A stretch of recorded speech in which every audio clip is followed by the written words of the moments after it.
Il y avait, dans une ville sainte, un grand sanctuaire dédié à Dieu. Chaque jour, les fidèles venaient à prier, déposer des offrandes et chercher la paix. Au sein de ce lieu, deux hommes servaient Dieu ensemble. Ibrahim, un prêtre humble et dévoué, et Elias, son frère spirituel, respecté pour sa ferveur. Mais dans l'ombre du sanctuaire, une tentation rôdait.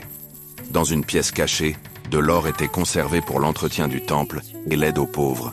Un trésor sacré, intouchable. Une nuit, alors qu'Elias priait, une voix lui murmura « Tout cet or, et pourtant tu vis dans l'austérité. Pourquoi Dieu n'a-t-il pas fait de toi un homme riche? Penses-tu qu'il s'en soucie vraiment ?» Le démon ne fit rien de plus. Il souffla simplement une idée. Le lendemain, Elias posa un regard nouveau sur le sanctuaire. L'or semblait plus lumineux, plus attirant. Un peu d'or ne ferait de mal à personne. Après tout, ne suis-je pas un homme pieux? Ne mérite-je pas une récompense? Et ainsi, chaque nuit, il prélevait discrètement quelques pièces, convaincu que Dieu fermerait les yeux sur ce petit écart. Mais un jour, Ibrahim surprit Elias, une bourse pleine d'or à la main.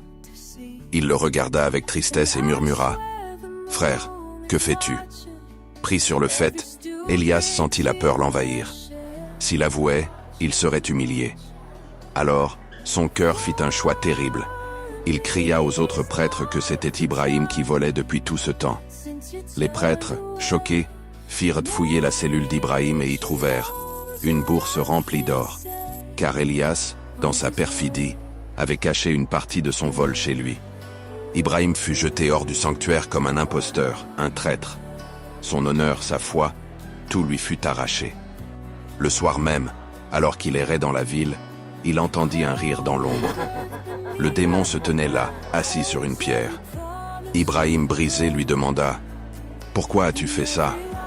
Le démon haussa les épaules et répondit « Moi, je n'ai rien fait. Je n'ai pas volé l'or. Je n'ai pas accusé un innocent.